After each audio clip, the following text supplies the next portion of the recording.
তারা মনে করে ঈসা আলাইহিস সালামকে তারা হত্যা করেছে। কারা মনে করে? এই বুঝলেন, কারা মনে করে? ইহুদিরা মনে করে তারা ঈসা ইবনে মারইয়ামকে কি করেছে? হত্যা করেছে। আল্লাহ বলছেন না, তারা হত্যা করে নাই, বরং আল্লাহ তাকে উঠিয়ে নিয়েছেন। আর আমাদের নবী সাল্লাল্লাহু আলাইহি ওয়াসাল্লাম বলেছেন তিনি শেষ জামানায় আসবেন, এই জেরুজালেম থেকেই তিনি আবার পুরো বিশ্ব ইসলামী খেলাফত কায়েম করবেন। তিনি নবী হিসেবে আসবেন না, হাকিমুন আদেল মানে ন্যায় বিচারক শাসক রূপে আসবেন। শুকর তিনি মেরে ফেলবেন, ক্রুশ ভেঙে ফেলবেন, জিজিয়া উঠিয়ে দিবেন, আর অনেক ঘটনা সেটা পড়ে আসছে। তো তিনি আসবেন, আমাদের নবী বলে গিয়েছেন, মানে সভ্যতার শেষটা তার হাতে হবে। তিনি যখন আসবেন তিনি বিয়ে শাদীও করবেন, তার সন্তানও হবে, এবং তার ইন্তেকালের পরে তাকে আমাদের নবীর পাশেই দাফন করা হবে। তিনি 40 বছর বিশ্ব শাসন করবেন। কত বছর? তার আশা আরো একবার বাকি আছে। কিন্তু ইহুদিরা কি মনে করে? তাকে তারা হত্যা করেছে, ব্যাস। তার মানে তারা তাদের মাসিহকে চিনতে ভুল করলো, ঠিক তো? শুধু তাই না, তারা শেষ নবী মুহাম্মদ সাল্লাল্লাহু আলাইহি ওয়াসাল্লামকেও চিনতে ভুল করলো। যেই নবী মক্কায় 13 বছর দাওয়াতি কাজ করার পরে মদিনায় হিজরত করে গেলেন, তাদেরই কেবলায় নামাজ পড়লেন 17 মাস। কত মাস? 17 মাস তাদের কেবলায় নামাজ পড়েছি না আমরা, ওই বাইতুল মুকাদ্দাসের দিকে মুখ করে। কেন করেছি? একাত্মতা পোষণ করার জন্য, যে আমরা এবং তোমরা আলাদা কেউ নও। তোমরা যে মুসা আলাইহিস সালামের অনুসারী দাবি করো, আমরাও মুসা আলাইহিস সালামকে স্বীকার করি। তোমাদের কিতাবে যে নবীর প্রতিশ্রুতি দেয়া আছে মুহাম্মদ সাল্লাল্লাহু আলাইহি ওয়াসাল্লামই সেই নবী, তোমাদের দরজা পর্যন্ত চলে আসছেন। অনেক ইহুদি কিন্তু চিনতেও পেরেছিল, কিন্তু বেশিরভাগ স্বীকার করলো না। কেন করলো না? ওই যে বললাম, হিংসা। কেন তিনি ইসমাইলের বংশে আসলেন, আমাদের বংশে কেন? কেবলা পরিবর্তন করে দেওয়া হলো। কেবলা পরিবর্তন মানে কি জানেন? মানে ওদের সাথে আমাদের বিচ্ছিন্নতা ঘোষণা করা হলো, যে আমরা আর তোমাদের সাথে চলি না, তোমাদের জাতি এক, আমাদের জাতি আর এক। কেবলা পরিবর্তন হয়ে গেল 17 মাস পরে, ওদের সময়ও শেষ হয়ে গেল। ওদেরকে আল্লাহ পাক সময় দিয়েছিলেন 17 মাস, যে তোমরা নবী সাল্লাল্লাহু আলাইহি ওয়াসাল্লামকে স্বীকার করে তার কাছে বায়াত নাও, মুসলিম হও, তখন তোমরা দ্বিগুণ নেকি পাইতা। তারা সেটা করলো না, বরং ইসলামের বিরুদ্ধে এমন কোনো ষড়যন্ত্র নাই যা তারা করলো না। একে একে বনু কাইনুকার সাথে যুদ্ধ হলো, আল্লাহ নবী জয়লাভ করলেন। ভালো করে শোনেন, যারা আরব মধ্যপ্রাচ্যে আরব কান্ট্রি যারা আছে, তাদের কাছে লেকচার যদি পৌঁছায়, ইংরেজিতে দিতে হবে লেকচারগুলো ইনশাআল্লাহ। এই অংশগুলো ইনশাআল্লাহ পরে চেষ্টা করব। নবী সাল্লাল্লাহু আলাইহি ওয়াসাল্লামের কেমন অনুসারী আমরা চিন্তা করেন। নবী সাল্লাল্লাহু আলাইহি ওয়াসাল্লাম মদিনায় ছিলেন মোটামুটি 10 বছর। এই 10 বছরে প্রথম ইহুদি গোত্র বনু কাইনুকা, তাদের সাথে আল্লাহর নবী সশস্ত্র যুদ্ধ করেছেন, করে তাদেরকে এই মদিনা থেকে বের করে দিয়েছেন। আমাদের নবীর সুন্নাহ এটা। আমরা কত উত্তম অনুসারী চিন্তা করেন। দ্বিতীয় একটা গোত্র ছিল বনু নাজির, তারা আল্লাহর নবীকে হত্যার চেষ্টা করেছিল, আল্লাহর নবী তাদেরকেও বের করে দিয়েছেন, সূরা হাশরের দলিল আছে। তৃতীয় একটা গোত্র ছিল বনু কুরাইজা, খন্দকের যুদ্ধে আমাদের সাথে প্রতারণা করেছিল, আল্লাহর নবী তাদেরকেও বের করে দিয়েছেন। একজনকে বাকি রাখেন নাই, একজনকেও। আর বাকি যেগুলো ছিল তারা খায়বারে গিয়ে আশ্রয় নিয়েছিল। হুদাইবিয়ার সন্ধির পরে আলী রাদিয়াল্লাহু আনহুর হাতে এই খায়বার বিজয় লাভ করেছে। এত কিছু করার পরেও নবী সাল্লাল্লাহু আলাইহি ওয়াসাল্লাম ইন্তেকালের মাত্র কয়েকদিন আগে বলছেন যে আমার ইন্তেকালের পরে অবশিষ্ট যদি কোনো ইহুদি থেকে থাকে এই আরবের মধ্যে, সবগুলোকে ঘাট ধাক্কা দিয়ে বের করে দিবেন। কে বলেছেন? আরবের নেতাদেরকে এগুলো বুঝাবে এখন কে বুঝাবে, কে জানাবে, কে শেখাবে? আর তাদের কিছু লেসপেন্সার বাংলার মাটিতে আছে, এই কথা বললেই বলবে খারেজি হয়ে গেছে। কি হয়ে গেছে? খারেজি হয়ে গেছে। সুবহানাল্লাহ। ওয়াল্লাহি আমরা খারেজি হই নাই, বাট তাল্লাহি আপনারা মুনাফিক হয়ে গেছে। ওয়াল্লাহি আমরা খারেজি হইনি, বাট তাল্লাহি আপনারা মুনাফিক হয়ে গেছে। এই বক্তব্যগুলো নিয়ে আর এই ঈমান আকীদা নিয়ে কবরে যায় না। আল্লাহর ওয়াস্তে দোহাই লাগে। যেই নবী সাল্লাল্লাহু আলাইহি ওয়াসাল্লাম নিজের জীবদ্দশায় চারবার ইহুদিদের সাথে যুদ্ধ করলেন, তাদেরকে বের করে দিলেন, ইন্তেকালের কয়েকদিন আগে বলছেন যে আমার ইন্তেকালের পরে বাকি যেগুলো আছে এগুলোকে তোমরা বের করে দাও। আর এটা বাস্তবায়ন করলেন কে? উমর ইবনুল খাত্তাব। একটা একটা করে ধরে তাদেরকে এখান থেকে বের করে দেওয়া হয়েছে। এরপর তারা সারা দুনিয়া উদ্বাস্তুর মতো থাকতে লাগলো। এখানে 10 জন, ওখানে 20 জন, ওখানে 100 জন, ওখানে 100 জন, তাদের কোনো জায়গা ছিল না। এরা কারা? এরা কিন্তু আগে ছিল বনু ইসরাঈল।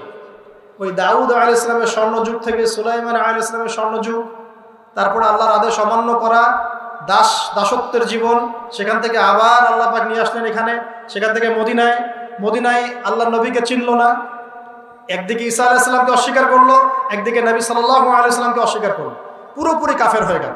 আল্লাহ পাক এরপর শাস্তি স্বরূপ মুসলিমদের হাতে ওদের এরকম পরিণতি দিলেন, তাই না? আল্লাহ পাক এখানে জুলুম করেছেন? আল্লাহ পাক কি তাদের উপর জুলুম করেছেন? আল্লাহ পাক যে ওয়াদা করেছেন তার বাস্তবায়ন করেছেন। আল্লাহ পাক ওয়াদা করেছিলেন ওয়া ইন উদতুম উদনা, তোমরা ঠিক থাকলে আমি ঠিক থাকব। তারা তো ঠিক থাকলো না। আল্লাহ পাক মুসলমানদের হাতে ওদের এই অধঃপতন দিলেন। শুধু তাই না, তারা আল্লাহর নবীকে স্বীকার করে নাই তাই না, বরং তাকে বারংবার হত্যার চেষ্টা পর্যন্ত করেছে। এবং ইসলামের এগেনস্টে এমন কোনো কুচক্র নাই বা মানে ধূরবিসন্ধি নাই যেটা তারা করেনি, এমন কোনো ষড়যন্ত্র। আমাদের নবীকে বিষ প্রয়োগ করে হত্যা পর্যন্ত করার চেষ্টা করছে। তাহলে আল্লাহ পাক কি তাদেরকে মাথায় নিয়ে নাচবেন? আল্লাহ পাক এই শাস্তি দিলেন, আল্লাহ নবী শেষমেশ বলে গেলেন এদেরকে বের করে দিন। তাই করা হলো। এবার এখান থেকে একটু বুঝুন, এটা শেষ অংশ বক্তব্যের, এটা ভালো করে বুঝুন। এই অবস্থা পর্যন্ত কি বুঝতে পারছেন? আচ্ছা, তাহলে আল্লাহ নবী সাল্লাল্লাহু আলাইহি ওয়াসাল্লামের যুগে এই অবস্থা যখন হলো, উমর রাদিয়াল্লাহু আনহু তাদেরকে বের করে ওই যে বাইতুল মুকাদ্দাস যে জায়গাটা ছিল, এটা মুসলমানরা আবার বিজয় লাভ করলো। এবার বাইতুল মুকাদ্দাসে কারা আছে? বনু ইসরাঈল না মুসলিমরা? উম্মতে মুহাম্মাদি এখন আছে বাইতুল মুকাদ্দাস। ওই যে আমরা ঢুকলাম বাইতুল মুকাদ্দাসে, এবার উম্মতে মুহাম্মাদি ঢুকলো। কার নেতৃত্বে? উমর রাদিয়াল্লাহু আনহু। মনে নেই? আপনারা তো ছোটবেলায় বাংলা বইয়ে এই কবিতাগুলো ছিল।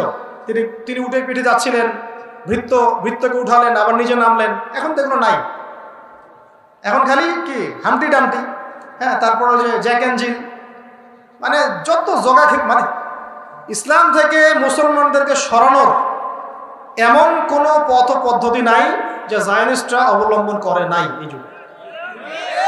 এবং ইচ্ছায় হোক অনিচ্ছায় হোক আমরা ওদের খপ্পরে পড়ে গেছি। কোনো কোনো ক্ষেত্রে জনসাধারণ চায় না তাদের খপ্পরে পড়তে, কিন্তু গভর্নমেন্টের কারণে খপ্পরে পড়ে যায় বিভিন্ন দেশে দেশে। শুধু আমাদের একই অবস্থা। আপনার কি মনে হয় যে ইয়েমেনে বোম্বিং আম জনসাধারণ সমর্থন করেছে? না, গভর্নমেন্ট করেছে। আপনাদের কি মনে হয় যে আফগানদের উপরে যখন হামলা চালানো হয়েছিল তখন পাকিস্তানের সাধারণ মানুষ এটা পক্ষ নিয়েছিল? আপনার কি তাই মনে হয়? তারা বিপক্ষে ছিল, কিন্তু গভর্নমেন্টের কারণে হয়। তো এখানে দুটো বিষয় থাকে, একটা হচ্ছে ইউনাইটেড নেশনসের আন্ডারে গভর্নমেন্টের একটা সিস্টেম থাকে, আর সাধারণ জনগণের আকীদা, বিশ্বাস, চিন্তা চেতনা একরকম থাকে। আমরা অনেক সময় সাধারণ মানুষের চিন্তার মূল্য দেই না, তাদের আবেগ, অনুভূতি, ইমোশন, তারা কি চায়, তাদের মত প্রকাশের স্বাধীনতা, এগুলো আমরা কেয়ার করি না। আমরা ওরা যা বলে তাই, শিক্ষা সিস্টেম থেকে শুরু করে এভরিথিং ওরা ভ্যাটো দেওয়া শুরু করতেছে, আমরাও সেটা মেনে নিচ্ছি। তবে এই সমস্যাগুলো কেটে যাবে ইনশাআল্লাহ। এখন বুঝুন কিভাবে কাটবে। তার আগে আপনাকে দেখাচ্ছিলাম যে আমরা প্রথম কখন ঢুকলাম তাহলে জেরুজালেমে ভাই? উমর রাদিয়াল্লাহু আনহুর। আচ্ছা, এখন ওই সময় কি আমরা রক্তপাত করে ঢুকেছিলাম? একজনকেও হত্যা করা হয়নি, একজনকেও, বরং তারা সেখানেই ছিল, মানে ওই খ্রিস্টান যারা, তারা সেখানেই ছিল, তারা জিজিয়া দিত, আমাদের আন্ডারে তারা থাকতো। আর যারা স্বেচ্ছায় ইসলাম কবুল করতে চেয়েছে তারা করেছে, আলহামদুলিল্লাহ। কারো প্রতি এক জাররা পরিমাণ আর জুলুম করা হয়। তো এখন এই হলো জেরুজালেমের উমর রাদিয়াল্লাহু আনহুর সময়কার পরিণতি। এটা চলতে থাকলো। উমর রাদিয়াল্লাহু আনহুর যুগ শেষ, উসমান রাদিয়াল্লাহু আনহুর যুগ শেষ, আলী রাদিয়াল্লাহু আনহুর যুগ শেষ। এরপরে খোলাফায়ে রাশেদার প্রায় 30 বছর চলে গেল। তারপরে আসলো উমাইয়ারা। উমাইয়া মানে মুয়াবিয়া রাদিয়াল্লাহু আনহু থেকে শুরু হয়েছে। উমাইয়াদের সময় প্রায় 97 বছর, প্রায় 97 বছর উমাইয়ারা এই বিশ্ব শাসন করলো। শুধু কি আরব শাসন করলো? না, একদম ওই পর্তুগাল থেকে নিয়ে চায়না পর্যন্ত, একদম ওই যে স্পেন, পর্তুগাল দেখেন না ম্যাপে, ওই জায়গা থেকে নিয়ে চায়না পর্যন্ত, এদিকে আফ্রিকা থেকে নিয়ে ভারত, সব জায়গা মুসলমানদের দখলে চলে আসলো। জি, আমাদের কথাই বলছি। আমাদের বাপদাদারাই কাজ করেছেন, আমরাই সেই প্রজন্ম যাদের বাপদাদারাই কাজ করেছেন। পর্তুগাল থেকে নিয়ে চায়না পর্যন্ত, আফ্রিকা থেকে নিয়ে এই যে ভারত উপমহাদেশ পর্যন্ত, সিন্ধু পর্যন্ত, সবই মুসলমানদের। জুলুম করা হয়নি কারো উপরে, সবাই যার যার ধর্ম পালন করত, কারো প্রতি কোনো রকম জুলুম ছিল না। তারা জিজিয়া দিত, বরং একজন জিম্মি, একজন অমুসলিমকে যদি কেউ হত্যা করত, আমরা তার পক্ষ নিয়ে ওই কাতলকে হত্যা করতাম। বিশ্ব ইনসাফ দেখেছিল, ন্যায় বিচার দেখেছে। ওই সময় জেরুজালেম কাদের ছিল তাহলে? ওই সময় জেরুজালেম কাদের ছিল? আমাদের, মুসলিমদের। এই উমাইয়াদের সময় এটা আমাদের ছিল। তারপর আসলে আব্বাসীয়রা, শর্ট করে বলতেছে, আপনারা পড়ে নিয়ে। এরপর আসলে আব্বাসীয়রা। আব্বাসীয়রা ক্ষমতায় ছিল প্রায় 500 বছর, এক্স্যাক্টলি সম্ভবত 533 কি 34 বছর হবে। এত দীর্ঘ সময় আব্বাসীয়রা বিশ্বকে শাসন করেছে। চিন্তা করতে পারেন, আমরা তো 5 বছরেই একদম হাঁপায় যাই, তাই না? 5 বছরে আমাদের মাথা খারাপ হয়ে যায়, কি হচ্ছে আর কি না হচ্ছে। 500 বছর, 550 বছরের মতো তারা বিশ্ব শাসন করে। আল্লাহ পাকের সুন্নত কি ছিল জানেন? যখন মুসলিম শাসকগণ ঈমান, আমল, আখলাক এগুলোর উপর মানে অটল ছিল, ততক্ষণ পর্যন্ত তাদের অধঃপতন হয় না। যখনই ঈমানে দুর্বলতা হয়েছে, আখলাক নষ্ট হয়ে গেছে, দুনিয়া নেশা পেয়ে বসছে, তখনই আল্লাহ পাক কাফের দ্বারা আমাদেরকে হারায় গেছে। এটা আল্লাহ পাকের চিরায়ত সুন্নত। যে আল্লাহ পাক বনু ইসরাইলের মতো জাতিকে রুলিং স্টেট থেকে ব্যাবিলনে নিয়ে আসতে পারেন, আমাদেরকে পাপের শাস্তি আল্লাহ দিতে পারেন না? আমরা কি মনে করছি যে মুহাম্মদ সাল্লাল্লাহু আলাইহি ওয়াসাল্লাম উম্মত হয়েছি বলেই একদম আল্লাহ মাথায় নিয়ে আমাদেরকে করবেন? আমরা যদি ঠিকঠাক দায়িত্ব পালন না করি। আল্লাহ বলেছেন যে সূরা মুহাম্মাদে আছে, ইন তানসুরুল্লাহ ইয়ানসুরকুম, তোমরা আল্লাহকে সাহায্য করো তাহলে আল্লাহ তোমাদেরকে সাহায্য করবে। ওয়া ইউসাব্বিত আকদামাকুম, তোমাদের পা আল্লাহ পাক সুদৃঢ় রাখবেন। আর যদি না করো, ওয়া ইন তাতাওয়াল্লাউ, যদি তোমরা পৃষ্ঠপ্রদর্শন করো, ইস্তাবদিল কওমান গায়রাকুম, অন্য কওমকে তোমাদের জায়গায় নিয়ে আসবো আমি। আমার তো কোনো পরোয়া নাই, পরোয়া আছে? আব্বাসীয়দের সময় জেরুজালেম আমাদের ছিল। তারপরে আসলো কারা? ফাতেমিরা। ফাতেমিরা মিশর কেন্দ্রিক শাসন চালাতো, ঠিক আছে? তারপরে অনেক বড় জায়গা তাদের ছিল। এদিকে আন্দালুসিয়া, ওইদিকেও মুসলিমদের একটা খেলাফত ছিল। এই দুই সময়ও জেরুজালেম আমাদের। তারপরে আসলো তুর্কিরা, এই যে তুর্কি, টার্কিশ দেখেন না, এরা তো মাশাআল্লাহ প্রায় 600 বছরের মতো বিশ্ব শাসন করেছে। কত বছর? 600+, আরো বেশি হবে, মেবি 600-রও বেশি। কেউ কেউ হিসাব নিকাশে ইতিহাসে ভুল করেন, আমি অ্যাপ্রক্সিমেট কথা বলছি। 600, 650 স্টার্ট করেছিল ওই যে উসমান। আপনারা যে অনলাইনে একটা দেখেন না, যে কুরুলুস আর্তুগরুল উসমান, এই যে আর্তুগরুল ছিল উসমানের বাবা, তার ছেলে উসমান, তার হাতে উসমানীয় খেলাফতের সূচনা হয়। আস্তে আস্তে ছড়াতে ছড়াতে মোটামুটি তারা ওয়ার্ল্ডের অনেক জায়গা দখল করে ফেলে। এবং এটা তারা মাশাআল্লাহ শুরু করেছিল ন্যায় বিচার দিয়ে, ইনসাফ দিয়ে, আদালত দিয়ে, ইসলামী হুকুমত দিয়ে। পরে আবার যখন দুনিয়া পূজা শুরু হয়ে গেল, আস্তে আস্তে ওরা ধ্বংস হয়। এবার বোঝায় এই ওসমানীয়দের সর্বশেষ যে খলিফা, দ্বিতীয় আব্দুল হামিদ, নাম শুনেছেন? এই সময়ে বিশ্বে চলছে একটা বিপ্লব, তার নাম ফরাসি বিপ্লব। কি নাম? ফরাসি বিপ্লব। আপনারা আব্দুল হামিদের সময় নয়, আব্দুল হামিদের আগের জেনারেশনে ফরাসি বিপ্লব হয়েছে 1800 সাল থেকে 1900 সালের মধ্যে। পরে ফরাসি বিপ্লব যখন উন্নতি অগ্রগতির চূড়ান্ত শিখরে চলে গেল, ওদের ভাষায় বলছি, ওদের ভাষায়, তারা উন্নতি বলতে মনে করে এই ইন্ডাস্ট্রি, মিলস অ্যান্ড ফ্যাক্টরিজ, ঠিক আছে? কিন্তু ধর্ম থেকে তারা এই বিশ্বটাকে আলাদা করে ফেলে। গডলেস একটা ওয়ার্ল্ড, ধর্ম না, ধর্মের দরকার নাই, আমরা নিজেরা যা বুঝি তাই। মানে সায়েন্স, ওটার নাম দিচ্ছে সায়েন্স, সায়েন্স অ্যান্ড টেকনোলজি, ধর্মের দরকার নাই, আমরা এটা দিয়ে চলবো। আগে কিন্তু খ্রিস্টান ধর্ম ধর্মের সাথে সম্পৃক্ত ছিল। এটাও বলে দেয়, ওদের মধ্যে 3টা গ্রুপ আছে। একটা হচ্ছে প্রটেস্ট্যান্ট ভার্সন অফ খ্রিস্টানিজম, একটা হলো অর্থোডক্স খ্রিস্টান, একটা হচ্ছে ক্যাথলিক খ্রিস্টান, ঠিক আছে? এর মধ্যে প্রটেস্ট্যান্ট যারা, এরা ধর্মকে খুব একটা গুরুত্ব দেয়, ঠিক আছে? অর্থোডক্স খ্রিস্টানরা ধর্মকে কিছুটা গুরুত্ব দেয়, ক্যাথলিকদের বেশ ঠিক নাই। আর এদের মধ্যে প্রটেস্ট্যান্ট যারা, এরা 3 খোদায় বিশ্বাস করে। কথা বুঝতে পারছেন কি? ওরা ধর্ম থেকে এভাবে সরে আসে। মনে থাকবে এত কথা? আচ্ছা, মনে রাখার চেষ্টা করেন। মূল জায়গাটা আসছি, একদম মূল জায়গায় চলে আসছে। শোনো, ওরা এই বিপ্লব দিয়ে বিশ্বকে দেখালো যে ধর্মের সাথে আমাদের কোনো সম্পর্ক নাই, শুধু উন্নতি, অগ্রগতি, প্রগতি হবে, মিলস, ইন্ডাস্ট্রিজ, ফ্যাক্টরিজ, এগুলা। এবং ওদের পশ্চিমায় সভ্যতা আবার উত্থান শুরু হলো, যে প্রায় 1200 বছর মুসলমানদের আন্ডারে ছিল, ওখান থেকে বের হয়ে এখন আবার তারা ওদের ভাষায় উন্নতি করা শুরু করে। আর মুসলমানদের দাপট ওখানে কমে গেল কেন? এটা তো একটা ভালো প্রশ্ন নাকি? দাপট কমে গেল এই কারণে, দুনিয়া পূজা, এক নম্বর কি? দুনিয়া পূজা। এই যে এখন যেমন দুনিয়া পূজা, খাইতে পারলেই হইল, কি খাবো চিন্তা আমাদের একটা, কি খাবো, দুনিয়া পূজা। তারপরে ঢুকলো বিভক্তি। কত যে বিভক্তি মাঝখানা হয়েছে মুসলমানদের, এইটা বলতে গেলে সারা রাত চলে যায়। বিভক্তির শেষ নাই। এখন কি বিভক্তির কম আছে?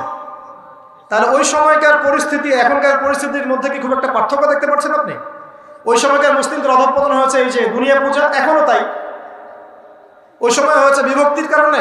এখন যে কোনো দলের নাম বলেন, তার মধ্যে 10টা দল বের করা যাবে, যে কোনো ফের। এমনকি যারা বাংলাদেশে বলেছিল আমরা কোনো দলে নাই, আমরা হচ্ছে একদম চূড়ান্ত সহি, ওর মধ্যে দেখবেন 10টা দল হয়ে গেছে। দলাদলি ঘাট কমতি আছে আমাদের। আরেকটা ছিল অভ্যন্তরীণ মুনাফিকদের তৎপরতা। মুনাফিকরা অভ্যন্তরীণভাবে দুনিয়ার স্বার্থে ক্ষমতার জন্য অনেক কিছু করেছিল, এতে করে গাদ্দারি হয়েছে। আপনারা তো পলাশির যুদ্ধের ঘটনা জানেন না? এটা নতুন গাদ্দারি নয়, এমন গাদ্দারি বহু হয়েছে বাংলাদেশ ইতিহাসে, মুসলিমদের ইতিহাসে।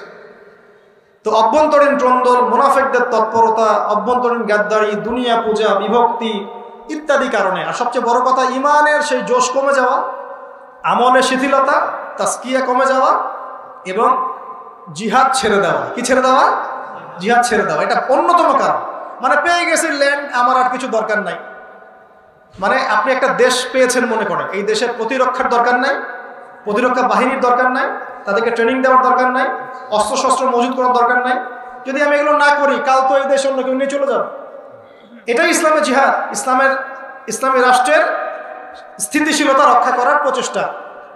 এটা যখন মুসলমানরা একসময় ছেড়ে দেওয়া শুরু করলো, ব্যাস তখন কাফেররা হামলা করা শুরু করলো।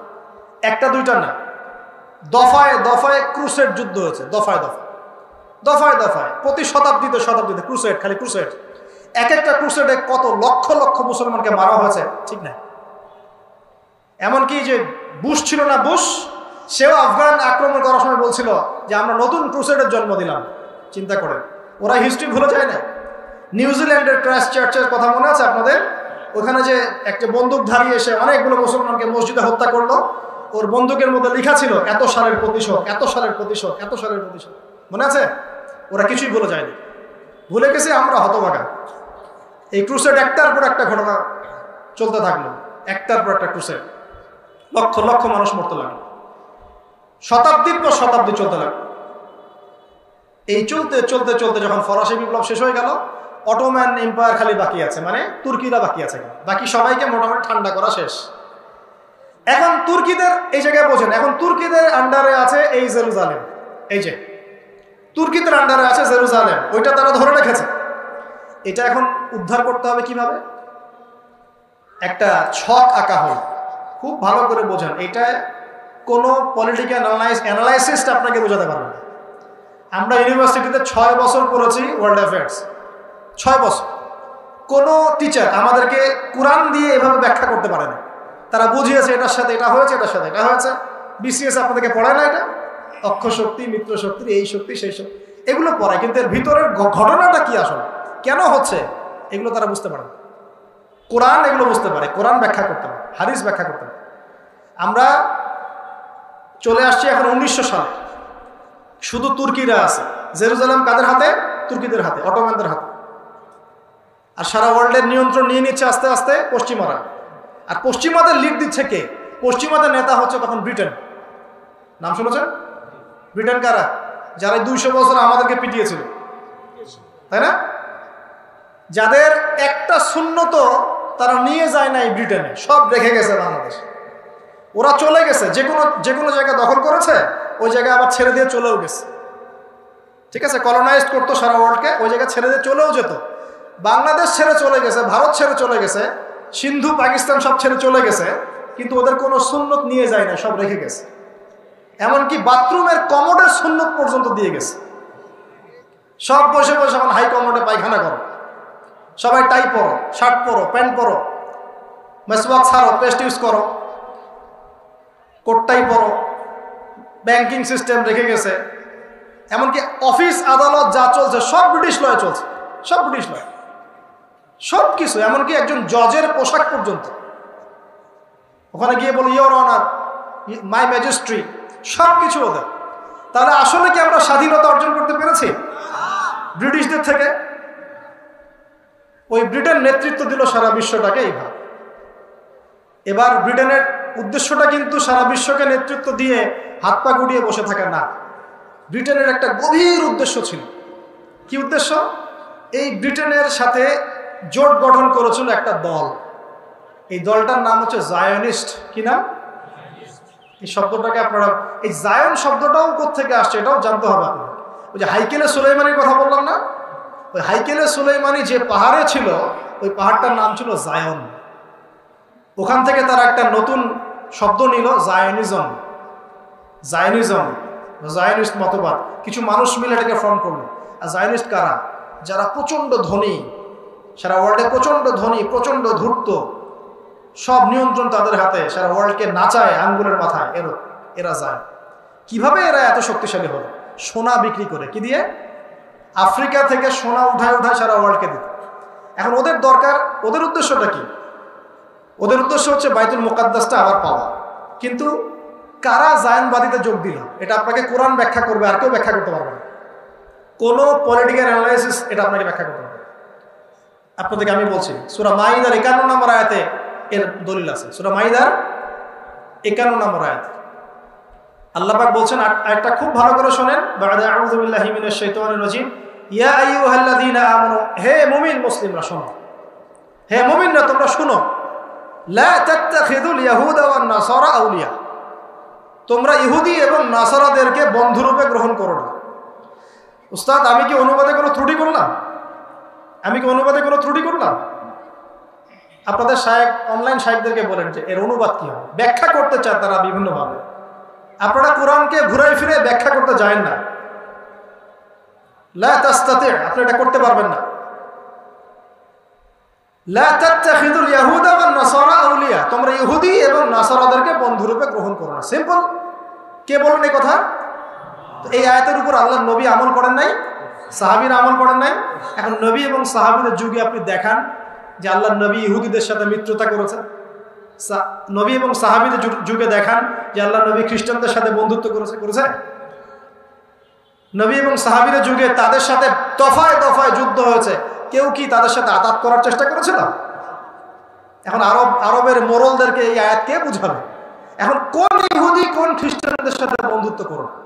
সবাইকে কি আল্লাহ পাক আমভাবে বলছেন? উত্তরটা না, সবাইকে আমভাবে বলছেন না। কারণ ইহুদি এবং খ্রিস্টানদের মধ্যেও অনেক ভালো মানুষ আছে। খোদ ইসরায়েলের মতো রাষ্ট্রেও ইসরায়েল বিরোধী বিক্ষোভ হয় কি না? আছে, কিছু ভালো মানুষ আছে। তাহলে কোন ইহুদি কোন খ্রিস্টানকে আল্লাহ পাক বন্ধুরূপে গ্রহণ করতে নিষেধ করলেন? এই আয়াতের পরের অংশে আল্লাহ বলছেন, বা'দুহুম আউলিয়াউ বা'দ, এরা একে অপরের বন্ধু। এখন ইহুদি খ্রিস্টানদের মধ্যে সবাই কি একে অপরের বন্ধু? উত্তর না। ইহুদি জাতি এবং খ্রিস্টান জাতির মধ্যে সবাই একে অপরের বন্ধু না। এদের মধ্যে কিছু কিছু মানুষ একে অপরের বন্ধু। আপনি দেখবেন ইসরায়েলের বন্ধু ব্রিটেন, ইসরায়েলের বন্ধু আমেরিকা। ইসরায়েল যতই নির্যাতন করুক না কেন, সুন্দর করে আমেরিকা এসে বলবে যে আমি ওর পাশে আছি। বলবে না যে আমি তার পাশে আছি? সে তার সার্বভৌমত্ব রক্ষার অধিকার নিশ্চিত করবে, সন্ত্রাসীদেরকে দমন করা হবে, আমরা তার পাশে আছি, রণতরী পাঠাই দিবে। তাহলে কে কার বন্ধু বুঝতে আপনার কি বাকি থাকে? এরপরেও যদি আপনি না বুঝেন তাহলে তো আপনি দাজ্জালের মধ্যে এক চোখ কানা। দাজ্জালের এক চোখ কানা মানে আমার কাছে মনে হয় তার অন্তরটাও কানা, নিশ্চয়ই কলবটাও কানা, না তো দেখতে পারার কথা। তো এখানে দেখেন, ইসরায়েলের বন্ধু ব্রিটেন, ওর বন্ধু আমেরিকা, তার সাথে কারা কারা যোগ দিয়েছে? ফ্রান্স, আর কারা যোগ দিয়েছে? ইতালি, আমাদের জনৈক প্রতিবেশীও আছে, ঠিক আছে। তারপরে ওই যে জেলেনস্কির দেশটার নাম কি? ইউক্রেন, সবাই। কিন্তু রাশিয়া কি ইসরায়েলের সাথে যোগ দিয়েছে? রাশিয়া তো খ্রিস্টান কান্ট্রি, ও তো নাসারা খ্রিস্টান। তাহলে ও কেন ইসরায়েলকে সমর্থন করলো না? তার মানে কোরআন আপনাকে ব্যাখ্যা করছে যে সব ইহুদি সব খ্রিস্টান একে অপরের বন্ধু নয়। ইহুদি এবং খ্রিস্টানদের মধ্যে একটা দল আছে যারা একে অপরের বন্ধু, এদেরকে আমরা জায়নিস্ট বলি। তাহলে রাশিয়া জায়নিস্টের মধ্যে পড়ছে না, বরং সে ফিলিস্তিনকে সাপোর্ট করছে কি না? কোনো ক্ষেত্রে চায়নার মতো কান্ট্রিও ফিলিস্তিনকে সমর্থন করছে কি না? এখন আসেন, আলহামদুলিল্লাহ, এখানে আমরা সৌভাগ্যবান বা আমরা শুকরিয়া আদায় করি যে আমাদের দেশ পররাষ্ট্র মন্ত্রণালয় থেকে আমাদেরকে বিবৃতি দিয়ে ফিলিস্তিনের পাশে আছে আলহামদুলিল্লাহ। অ্যাটলিস্ট আমরা আমাদের বাহ্যিক হোক আর অভ্যন্তরীণ হোক ইমানের পরিচয়টুকু দিয়েছি। কিন্তু দুঃখ লেগেছে একটা জিনিস দেখে, এটার জন্য আপনাদেরকে আল্লাহর কাছে জবাব দিতে হবে। এদিকে এই বিবৃতিও দিয়েছেন, আবার এদিকে কালকে দেখলাম নৌবাহিনীর সেনাবাহিনী নৌবাহিনীকে পাঠিয়েছেন ওই লেবানন সীমান্তে, যাতে হামাস এবং ওই ওর নাম কি হিজবুল্লাহ যেন কোনো অস্ত্র না পায়। তাহলে আসলে আপনি কার পক্ষ নিচ্ছেন? তো আর কেউ বলুক না বলুক, আমি আপনাদেরকে বলবো যে আল্লাহর কাছে কিন্তু আপনাদেরকে জবাব দিতে হবে। আর আপনি আমার কথা রাগ করেন না, আমার উপর তেড়ে আসেন না। আর আমি আপনার শুভাকাঙ্ক্ষী, আমি আপনার শত্রু না। একদিকে আমরা সমর্থন করছি, আর একদিকে ওদেরকে প্রোটেক্ট করার জন্য আমরা কেন আমাদের সোনার ছেলেদেরকে আমরা ওখানে মরতে পাঠাবো কেন? প্রয়োজনে চুপ থাকবো একদম। যদি ডানে বামে যেতে না পারি চুপ করে বসে থাকবো। আমার ক্ষমতা নাই, আমি চুপ করে আসি, সোজা কথা। চুপ তো করে থাকতে পারবো না, কারণ জাতিসংঘের দড়ি দিয়ে যাদেরকে বাধা হয়েছে ওকে টেনে নিয়ে আসবে। আপনারা জানেন তালেবানদের উপরে বোমা হামলা চালানো হয়েছিল কোন জায়গা থেকে? ওই যে পাকিস্তান নিজেকে পবিত্র মনে করে ওখান থেকে। আপনি মনে করেন যে ওটা একদম মুসলিমদের একদম পবিত্র একটা জায়গা। ওরাই তখন জায়গা করে দিয়েছিল আমেরিকাকে, যাতে করে বোম্বিং করে আফগান ভাইদেরকে হত্যা করতে পারে। লক্ষ লক্ষ আফগান ভাই বোন নারী শিশুকে হত্যা করা হয়েছে পাকিস্তানের মাটি থেকে।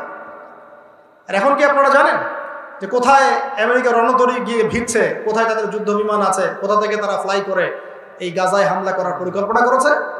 আমাদের এই আরব রাষ্ট্রগুলো। কাতারে তার বেস ক্যাম্প আছে, আবুধাবিতে আছে, আর আমাদের তো মাশাআল্লাহ একটা আছে আমেরিকান কিংডম অফ সৌদি আরবিয়া।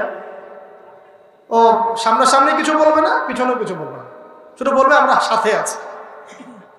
আমার ওই যে অনলাইনে তো বললাম যে কেউ লাইভে চলে আসতে পারে, লাইভে এসে বলছে আমাদের কি করার আছে? না, তোমাদের কিছু করার নাই, তোমরা তেল দাও ওদেরকে আরো বেশি করে। তোমাদের কিছু করার নাই, তোমরা তেল বিক্রি করো ওদের কাছে। আরে আহাম্মকের দল, শুধুমাত্র গলফ কান্ট্রিগুলো যদি তেল দেওয়া বন্ধ করে দেয়, ওদের একটা বিমানও ফ্লাই করবে না।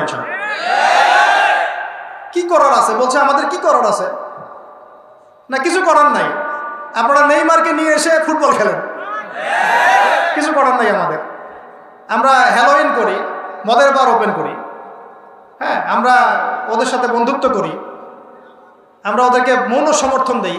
কয়দিন আগে তো আবুধাবিতে আনুষ্ঠানিকভাবে ইসরায়েলের সাথে সম্পর্ক স্বাভাবিক করার চেষ্টা করা হয় না? আপনারা তো পড়াশোনা করেন, দেখেনি তো? আমাদের কি করার আছে বলছে, আমাদের কি করার আছে? আমরা করব না, কারা করবে? করবে কারা? সবাই কি দোয়াই করে যাবে? আল্লাহ পাক আমাদেরকে বোঝার তৌফিক দান করুন। আমি একজন নেতার নাম আসলে রাহিমাহুল্লাহ পড়ি, শ্রদ্ধা স্মরণ। এই সৌদি আরবের ছিলেন বাদশাহ ফয়সাল, নাম শুনেছেন? ওই যে কিং ফয়সাল অ্যাওয়ার্ড দেওয়া হয়। এই একমাত্র একটা সাহসী নেতা দেখেছিলাম লাস্ট 100 বছরে, অনেক নেতার মধ্যে একজন। অয়েল, পুরো তেল বয়কট করে দিয়েছে, যে আমরা পশ্চিমা থেকে কোনো তেলই দিব না। এটা জানেন হিস্ট্রি? তেল বয়কট, তেল দিব না। এই তেল না পেয়ে ওদের অবস্থা খারাপ হয়ে গেছিল। তেল পাবো কোথায়? কারণ আল্লাহ পাক এই পুরো বিশ্বের 4 ভাগের 3 ভাগ তেল দিয়েছেন মধ্যপ্রাচ্যে। সুবহানাল্লাহ। মুসলমানদের হাতে, এগুলো কাদের হাতে? এটা কি ইহুদিদের হাতে? 4 ভাগের 3 ভাগ। তো তিনি তেল দেওয়া বন্ধ করে দিয়ে, তেল দিব না।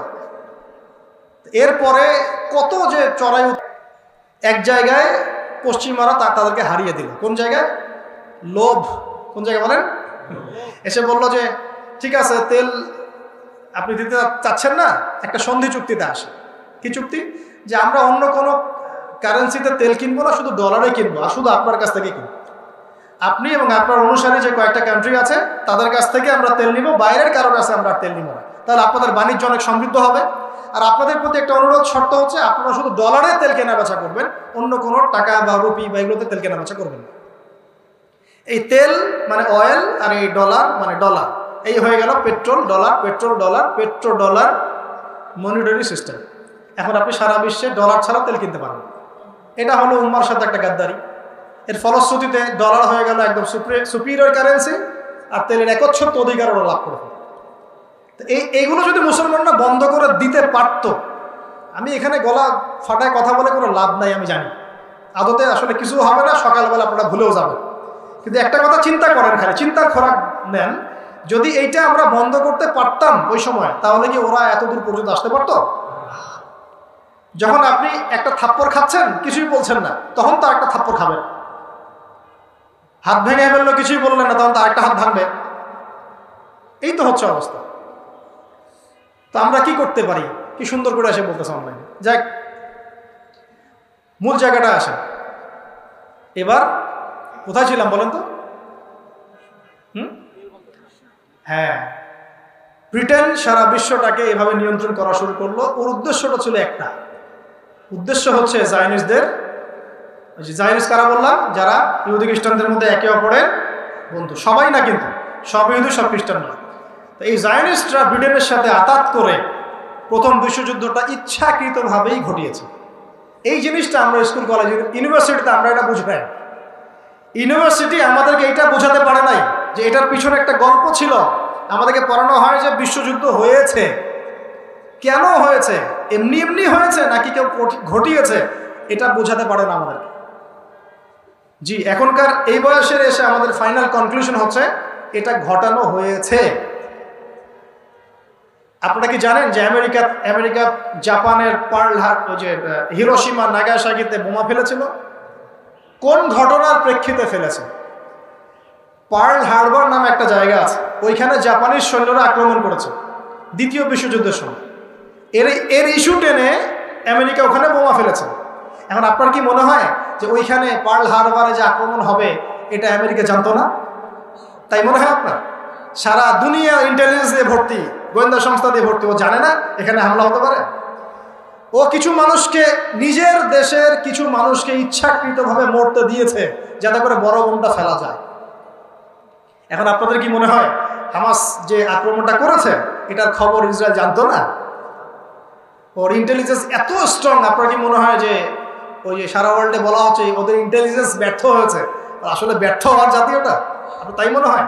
যদি এটা আপনি বিশ্বাস করেন তাহলে আপনাকে বিশ্বাস করতে হবে যে সুইয়ের ফুটা দিয়ে উট ঢুকে যেতে পারে। সুইয়ের ফুটা দিয়ে কি হাতি ঢুকতে পারে? অবশ্যই তারা এই খবর জানতো। হতে দিল কেন তাহলে? বা মানে ওরা শিথিলতা দেখালো কেন? ইস্যু যাতে করে আরো বড় পরিসরে ওরা গাজায় হামলা চালাতে পারে। কারণ তারা কখনোই নিজেকে সন্ত্রাসী রূপে প্রকাশ করতে চাইবে না। তারা দেখাবে আমরা মাসুম, আমরা ইনোসেন্ট, আমরা মাজলুম, আমাদেরকে আক্রমণ করা হয়েছে, এই কারণেই আমরা প্রতিহত করছি। এরা এরকম কূটবুদ্ধির মানুষ। জায়নিস্টদের কথা বলছেন, ওই জায়নিস্টরাই ফার্স্ট ওয়ার্ল্ড ওয়ার ঘটিয়েছে। উদ্দেশ্যটা কি ছিল? জেরুজালেম মুক্ত করা, এবং তারা সেটা করেছেও। 1917 সালে 17 থেকে 18-র মধ্যে যখন তুর্কিরা আর পেরে উঠছিল না, তুর্কিরা তাদের সর্বোচ্চ শক্তি দিয়ে প্রতিহত করেছিল, কিন্তু শেষে কিছু করতে পারেনি। আপনাদেরকে এটা জানিয়ে রাখি, ওই সময় কিছু মুসলিম নামধারী মুনাফিকরা পর্যন্ত ব্রিটেনের সাথে হাত মিলিয়ে তুর্কিদের বিরুদ্ধে যুদ্ধ করেছে। এখন আপনারা ওদেরকে আমিরুল মুমিনিন মনে করতেছেন। এই নাজদিরা ব্রিটেনের সাথে হাত মিলিয়ে হেজাজের তুর্কি শাসকদের বিরুদ্ধে বিদ্রোহ করেছে। ওরা আমাদেরকে এখন শেখায় যে পলিটিক্যাল অ্যানালাইসিস করলে খারেজি হয়ে যায়। কি চমৎকার করে অনলাইনে এসে বিবৃতি দেয়, রাষ্ট্র লাগবে, না হলে তুমি প্রতিবাদ করতে পারবে না, মিছিল মিটিং করা যাবে না, প্রতিবাদ একটা কথাও বলা যাবে না, ইত্যাদি। তো নাজদিরা যখন ওদেরকে বলবেন, এই মাথা মোটা দরবারি শাইখদেরকে বলবেন, আহলুন নিফাক ওয়াল জামাআহ, এদেরকে বলবেন যে নাজদিরা যখন ব্রিটেনের সাথে হাত মিলিয়ে তুর্কিদের বিরুদ্ধে যুদ্ধ করেছিল তখন তারা কোন শাসকের আন্ডারে ছিল? জিজ্ঞাসা করুন। কথা বুঝতে পারেন নাই? নাজদিরা, আরবের নাজদিরা যখন ব্রিটেন বা এই ইংল্যান্ডের সাথে হাত মিলিয়ে তুর্কিদের বিরুদ্ধে যুদ্ধ করেছিল, করে একটা মুসলিম রাষ্ট্র, তখন মুসলিম রাষ্ট্র কায়েম করেছিল, তখন তারা কোন শাসকের আন্ডারে যুদ্ধটা করেছে? দেখি কি উত্তর দিতে পারে। না তো এদের ইতিহাসের কোনো জ্ঞান আছে, না আসলে এদের আকীদা মানহাজ ঠিক আছে। এটাকে বলে গিরগিটি মানহাজ। কি মানহাজ? গিরগিটি, আজকে এই রূপ কালকে সেই রূপ, এই পক্ষে গেলে এটা ঠিক, ওই পক্ষে গেলে এটা ঠিক না। একই জিনিস ওরা করলে এটা কোনো সমস্যা নাই। ওই একই কাজ যদি আপনি এই গাজা ইস্যুতে বলেন তাহলে হামাসকে সন্ত্রাসী বানাই দিচ্ছে। সুবহানাল্লাহ। আমি কারো পক্ষে বিপক্ষে বলছি না, বলছি আপনাকে নিউট্রাল জায়গা থেকে ডিল করতে হবে। তো আপনি বায়াস্ট হয়ে যাবেন কেন কারো? এবার জেরুজালেম তারা দখল করে ফেললো, কারা? জায়নিস্টরা। এখন মজার কথা শোনেন, 1917 সালে এই ডিক্লেয়ারটার নাম হচ্ছে বেলফোর ডিক্লারেশন। এগুলো বাসায় গিয়ে দেখে নিন। বেলফোর একটা চুক্তি লিখেছে, মাত্র বলা হচ্ছে মাত্র 65টা শব্দ আছে চুক্তির মধ্যে। মাত্র কয় শব্দ? 65 শব্দের চুক্তি। শব্দগুলো ইংরেজিতে লেখা, যে শর্ত একটাই শর্ত, আমাদের এই ফিলিস্তিনের ভূখণ্ডে একটা স্বাধীন ইসরায়েলি রাষ্ট্র প্রতিষ্ঠা করতে হবে, শেষ। এটাই আমাদের, আর কিছু চাই না। ব্যাস, এই দখল করে ফেললো। জায়গাটা তো মুসলমানদের ছিল, দেখালাম 1200 বছর। প্রথম ওয়ার্ল্ড ওয়ারে দখল হয়ে গেল, হওয়ার পরে এই বেলফোর ডিক্লারেশন থেকে এটা ওদের দখলে চলে গেল। এই ব্যাস, এখন আমাদের পরাধীনতার সময় চলে আসে। এটা কত সালে কথা বললাম? 1917-18। আপনাদের কি মনে হয় এরপর থেকে ওরা চুপচাপ বসেছিল? তখন সারা বিশ্বে একটা ধোয়া তোলা হয়েছে। দেখুন, একটু বুঝুন। এর আগে হিটলার ওদেরকে হত্যা করেছিল না, সারা বিশ্বে ধোয়া তোলা হলো যে ওরা খুব মাসুম, খুব মাজলুম, ওদেরকে নির্যাতন করা হয়েছে, থাকার জায়গা নাই, খাওয়ার জায়গা নাই, কেউ যদি একটু জায়গা দেয়।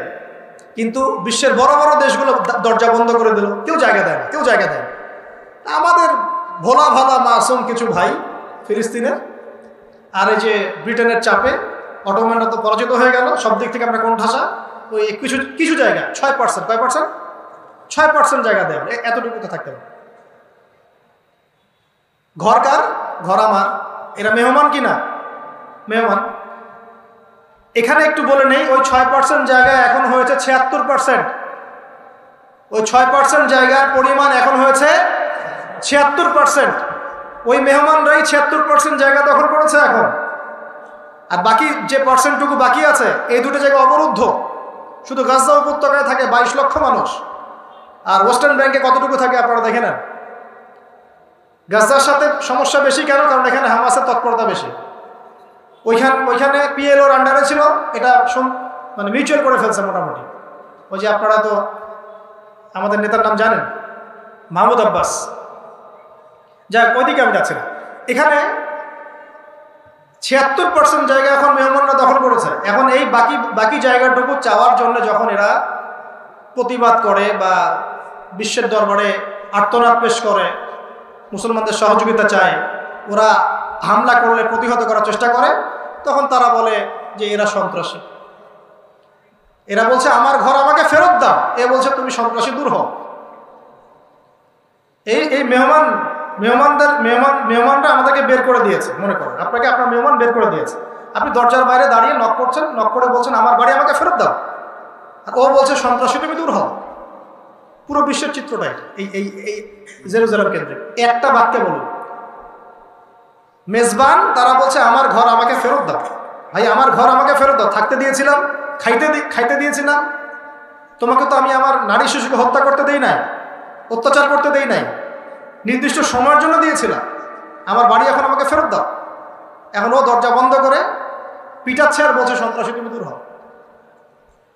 আর বড় বড় মুসলিমরা রাষ্ট্রগুলো তাকায় তাকায় দেখছে, মাঝে মাঝে কিছু টাকা পয়সা পাঠাচ্ছে যাতে ওরা পানি কিনে খেতে পারে, কাপড় কিনে খেতে পারে, কাপড় পরতে পারে, খাবার পেতে পারে। ওই টাকা তুমি কোত্থেকে পেয়েছো? ওই টাকা তেল বিক্রি করে পেয়েছো, ওই টাকা হজ থেকে পেয়েছো। জি, এটা তো মানুষ জানে, যারা পলিটিক্যাল অ্যাফেয়ার্স ডিল করে তারা জানে। ওই টাকা তোমার পাচ্ছ থেকে, তেল থেকে, পর্যটন শিল্প থেকে। তোমাদের আয়ের উৎস কি? কৃষি আয়ের উৎস? আয়ের উৎসই পেট্রোডলার। আয়ের উৎসটা কি? পেট্রোডলার। তো তুমি ওদের সাথে চুক্তি করা টাকার ওই উচ্ছিষ্ট ছিটাফোটা আমাকে দিচ্ছ, আমার ভাইকে, যে ওখানে রক্ত দিচ্ছে, দিয়ে মনে করছো তোমার দায়িত্ব শেষ হয়ে গেছে, আমার আর কি করার আছে? সুবহানাল্লাহ। আপনারা অনেক ভিতরে ঢুকবেন। আমি বললাম না যে একটা লেকচার আমি কিছুই বলতে পারবো। 4-5টা দফায় যদি আমাকে সময় দেন, একটা একটা করে পর্ব বলতে পারবো। এরপরে এই হলো 17-18 সালের কথা শেষ। এরপরে আপনাদের ধারণা ওরা ওই 6% জায়গা নিয়ে বসেছিল। আর ব্রিটেন ওদেরকে যে সহযোগিতা করলো, ওই সহযোগিতা বন্ধ করে রাখছে। ও সহযোগিতাও কন্টিনিউ করতে থাকলো, এবং ইহুদিদের সাথে ব্রিটেনের খ্রিস্টানদের একটা বন্ধুত্ব চলতে থাকলো, বছরের পর বছর চলতে চলতে চলতে কি হয়েছে জানেন? এই যে আপনি গাজার কথা দেখছেন, এটা নতুন নয়, এর আগেও এরকম 6-7টা আক্রমণ হয়েছে এখানে। এই রিসেন্ট সময়ে প্রায় 2000 সাল থেকে 23 পর্যন্ত, 2004-এ, 2009-এ, 2014-তে, এই লাস্টে রমজানে, এই যে এখন পড়েন, পড়াশোনা করেন, দেখেন এর আগে ইন্তেফাদা হয়েছে কয়েকবার, ইন্তেফাদা। তো যাই হোক, এরপর তারা 6% জায়গা নিয়ে বসে থাকে নাই। কারণ তাদের উদ্দেশ্যটা কি? তাদের উদ্দেশ্য তো 6% জায়গা দখল করা না, তাদের উদ্দেশ্য হচ্ছে পুরো হোলি ল্যান্ডটাই তারা চায়। পুরো হোলি ল্যান্ড মানে কি? ওই মিশরের নীল নদ থেকে শুরু করে ইরাকের ইউফ্রেটিস নদী পর্যন্ত এই পুরো জায়গাটা ওরা চায়, এখনো চায়। আপনার কি মনে হয় যে ওরা শুধু গাজা চায়? ওরা চায় মিশরের নীল নদ থেকে শুরু করে ইরাকের ইউফ্রেটিস পর্যন্ত। ভালো করে মনে রাখেন, মিশরের নীল নদ কেন? কারণ নীল নদ পেয়ে গেলে সুয়েজ খালের কন্ট্রোল পাবে। কোন খাল? সুয়েজ খাল। আর এদিকে যদি ইউফ্রেটিস পেয়ে যায়, তাহলে এদিকে আপনার ফোরাতের যে সোনা এবং তেল, এগুলো ওদের দখলে চলে আসবে। কথা বুঝতে পারছেন? আর মজার কথা হচ্ছে, ওদের তাওরাতে এটা আছে, ওরা যদি ঠিক পথে চলে এবং ওদের মাসিহ যখন আসবে, তখন তারা আবার এই হোলি ল্যান্ডটা দখল করবে। ওরা ওই মিশনেই হাঁটছে, ওরা 6% জায়গার জন্য আসে না। তারপরে ওদের এই মিশন চলতে থাকলো। কেন? কারণ ওই মাসিহকে তারা মনে করে ওদের সেই কাঙ্ক্ষিত মাসিহ। আর আমরা জানি ওদের ওই মাসিহ হচ্ছে মাসিহুদ দাজ্জাল, যে বের হওয়ার সময় এই ইহুদিদেরকে নিয়েই সারা বিশ্বটাকে শাসন করবে। আমার কথা মেলাতে পারছেন কি? ওরা হোলি ল্যান্ড পুরোটা দখল করতে চাচ্ছে, কারণ তাদের প্রতিশ্রুত হচ্ছে ওদের মাসিহ মানে দাজ্জাল যখন আসবে, তখন তারা বিশ্বটাকে আবার শাসন করবে, ঠিক সুলাইমানের সময় তারা যেমন শাসন করবে। এটা ওদের গোল, এটা লক্ষ্য। আমার কথা কি বোঝা যাচ্ছে? এটা ওদের লক্ষ্য, এটা ওদের গোল। এই লক্ষ্যে ওরা হাঁটছে। সেই 1917 থেকে কেবল ঢুকলো, 6% দিয়ে শুরু করলো। দিনের পর দিন, একদিন বাকি নেই, প্রতিদিন কোনো না কোনো ফিলিস্তিনিকে বের করে দাও, এই বাড়ি দখল করো, ওই জমি দখল করো, ওই মেয়েকে অপহরণ করো, এই মেয়েটাকে নিয়ে যাও কারাগারে, আমার ওই বোনটাকে নিয়ে গণধর্ষণ করো, ওই বাচ্চাটাকে বোম মেরে হত্যা করো। বাচ্চা কেন মারছে? ওরা বড় হয়ে যেন আবার যুদ্ধে যেতে না। মেয়েদেরকে কেন জীবিত রাখছে? ওই যে ইউযাব্বিহুনা আবনাআকুম ওয়া ইস্তাহয়ুনা নিসাআকুম, ফেরাউন ওদের সাথে যা করেছিল, ওরা এখন প্যালেস্টাইনদের সাথে তাই করতেছে। সন্তানদেরকে হত্যা করো, মেয়েদেরকে জীবিত রাখো। একদিন দুই দিন না, 1917 সাল থেকে নিয়ে 2023 পর্যন্ত প্রায় 100 বছর হয়ে গেছে, 100 বছর। তারপরে এই ব্রিটেনের সহযোগিতা চলতে চলতে চলতে 1930-এর দিকে বিদ্রোহ হয়েছে। 30-এর দিকে বিদ্রোহ করেছে কৃষকরা, ফিলিস্তিনের কৃষকরা। ওই সময় প্রায় 1.5 লাখ মানুষকে হত্যা করা হয়েছে।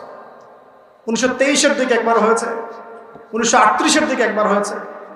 পরে 48 সালের দিকে গিয়ে যখন দ্বিতীয় বিশ্বযুদ্ধ হচ্ছে, মনে আছে আপনাদের? 45 থেকে এই যে 48-50 সময়টুকুর মধ্যে যখন সেকেন্ড ওয়ার্ল্ড ওয়ার হয়ে গেল, তখন তারা ঘোষণা দিল যে এটা একটা স্বাধীন ইসরায়েল রাষ্ট্র হিসাবে স্বীকৃত। তখন এর আগ পর্যন্ত আপনি ম্যাপে এদের কোনো রাষ্ট্রের নাম পাবেন।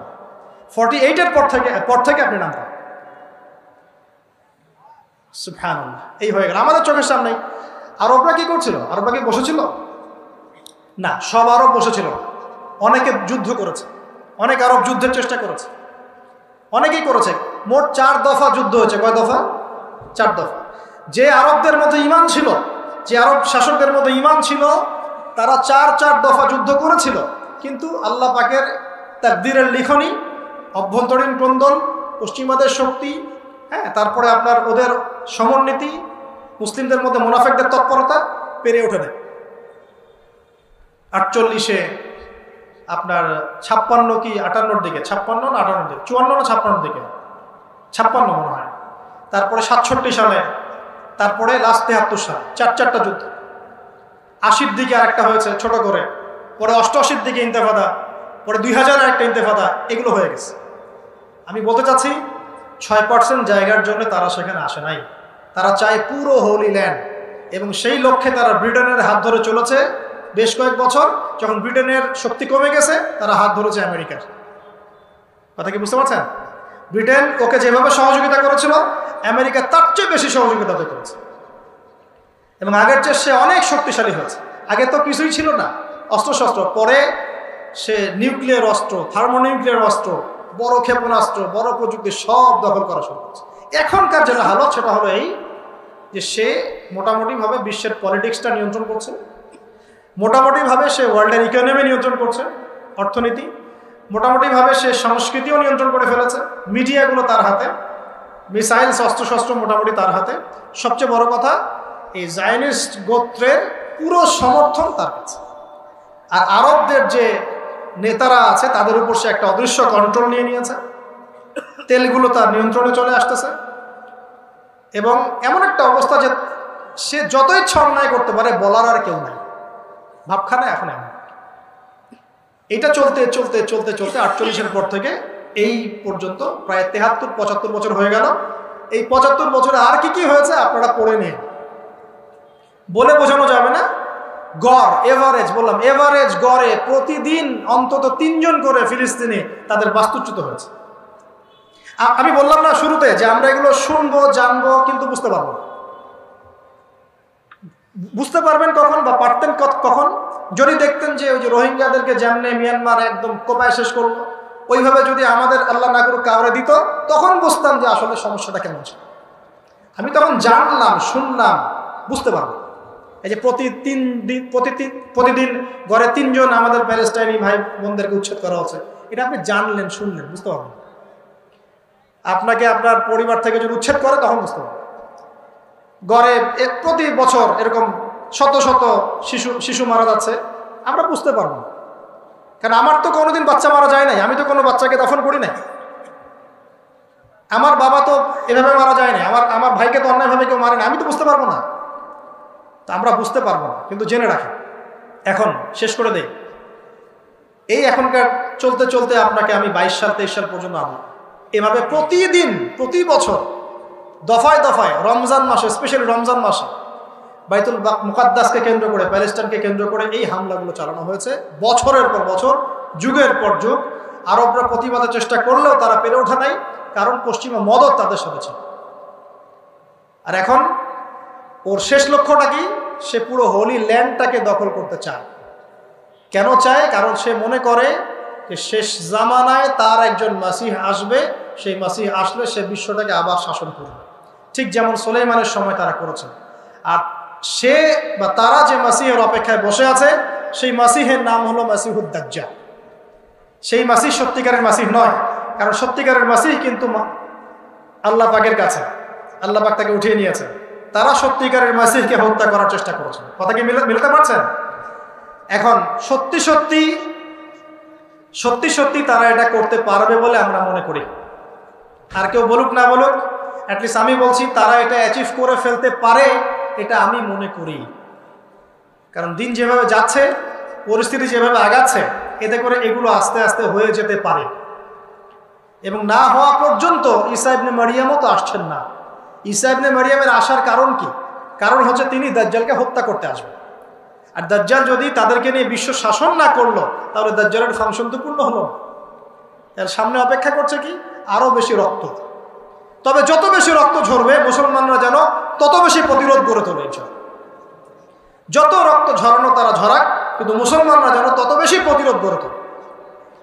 এরপরে ও সারা বিশ্বকে দেখাতে চাইবে সে ইনোসেন্ট।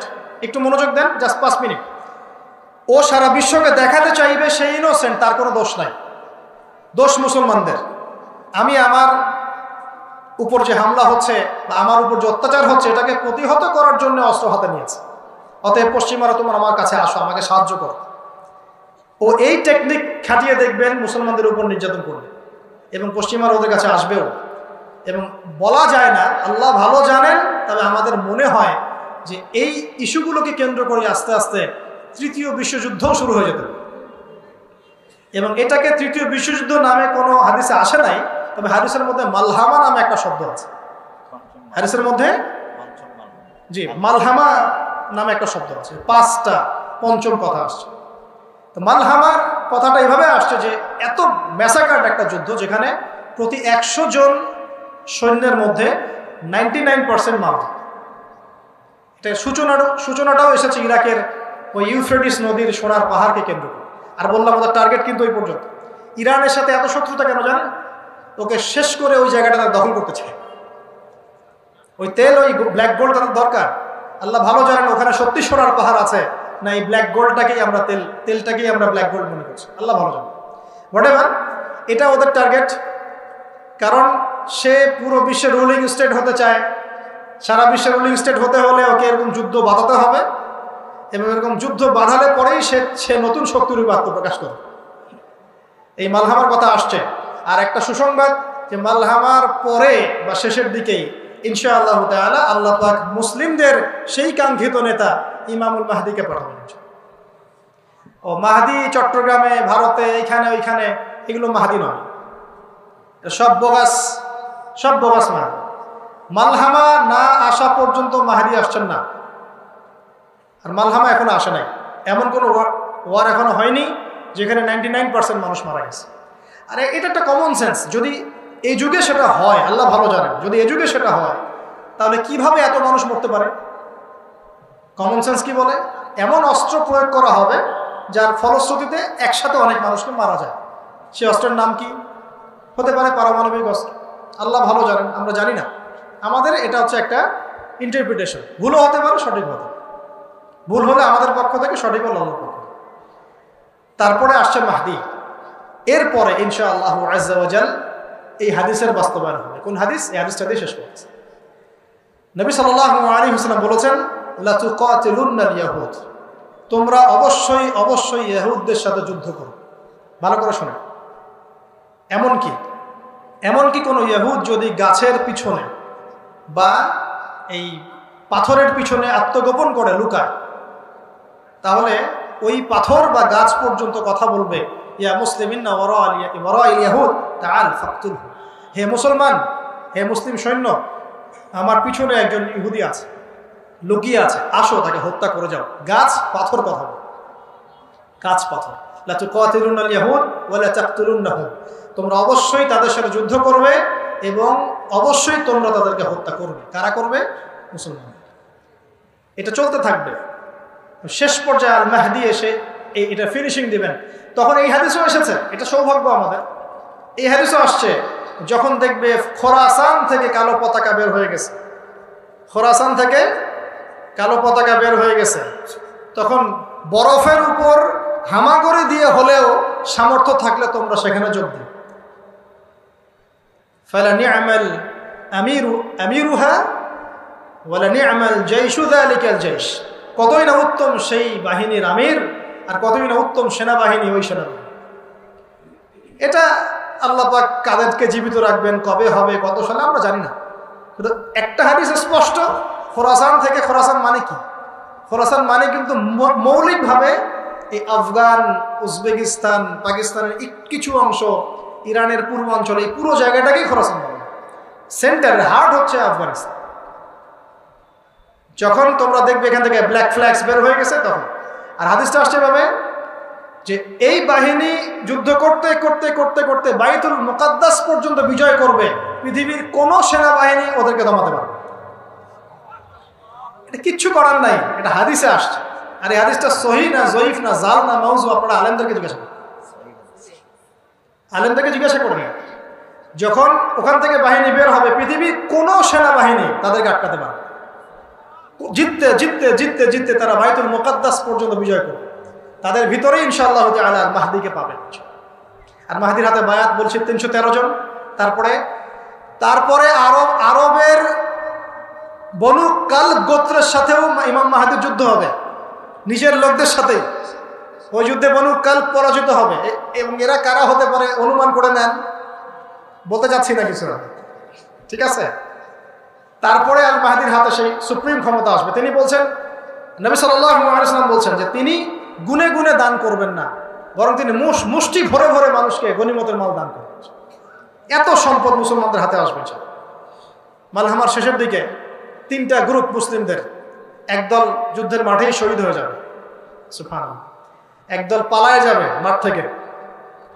আল্লাহ নবী বলছেন তাদেরকে আল্লাহ পাক মাফ করবেন না, যদি যুদ্ধের মাঠ থেকে পালায় যাবে। আর একদল শেষ সেনাবাহিনীর হাতে আল্লাহ পাক বিজয় দিবেন। এবার যখন ইমাম মাহদি বিজয় লাভ করবেন, এই জেরুজালেম থেকে আবার ইসলামী খেলাফা বাস্তবায়নের উদ্দেশ্যে আল্লাহ রাব্বুল আলামিন ঈসা ইবনে মারইয়ামকে নামাবেন আকাশ থেকে। ঈসা ইবনে মারইয়াম আসার আগে একটা ঘটনা ঘটবে, যেটা আমি শুরুর দিকে বলেছি। ঈসা ইবনে মারইয়াম আসার ঠিক আগেই ঠিক আগে আগে বলতে কত বছর আল্লাহ ভালো জানেন, মাসিহুদ দাজ্জাল বের হবে। আর এই দাজ্জাল বের হয়ে কাদেরকে নিয়ে বিশ্ব শাসন করবে বলেন দেখি? ইহুদিদেরকে নিয়ে।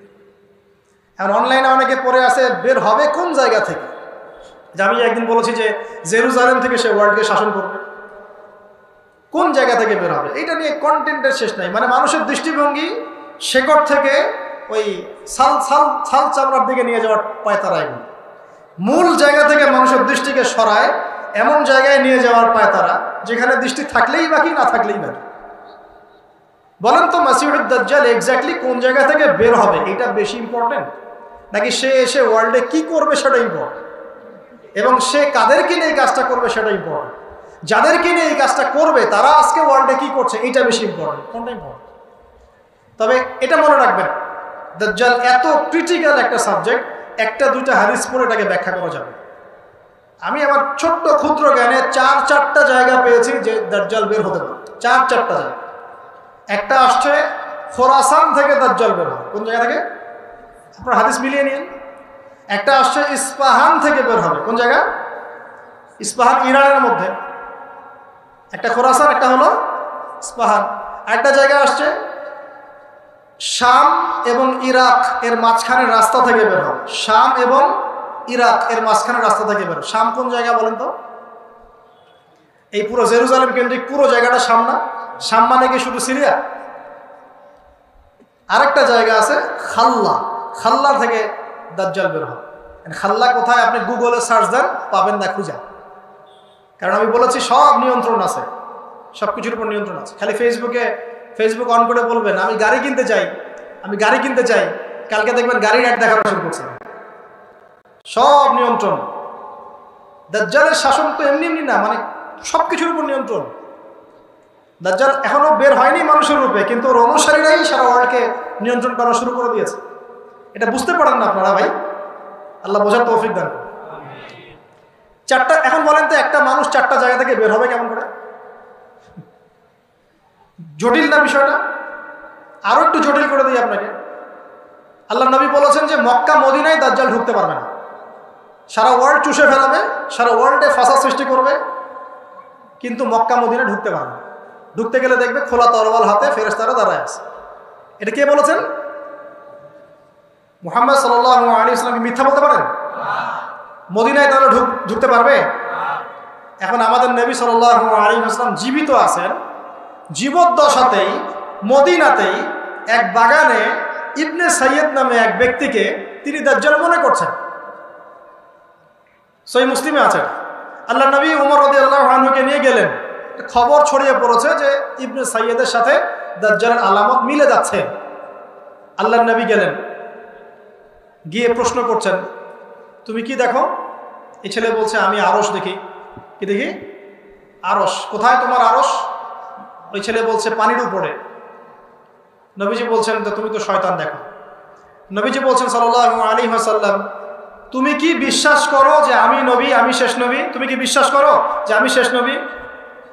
এই ছেলে বলছে আপনি বিশ্বাস করেন যে আমি নবী? আল্লাহ ওমর রাদিয়াল্লাহু আনহু তরবারি খোলা শেষ, খালি একটু বলেন ইয়া রাসূলুল্লাহ আমি এত গদ্দারটা নামাই দেব। তারও চুল কোকড়া, চোখটা একটু স্ফীত দাজ্জালের মতো, ইহুদি ছেলে, ইহুদি মায়ের সন্তান। এইবার দেখেন আমাদের নবীজি কি বলছেন। আমাদের নবী সাল্লাল্লাহু আলাইহি ওয়াসাল্লাম বলছেন ওমর সে যদি দাজ্জাল হয়ে থাকে তুমি তাকে হত্যা করতে পারবে না।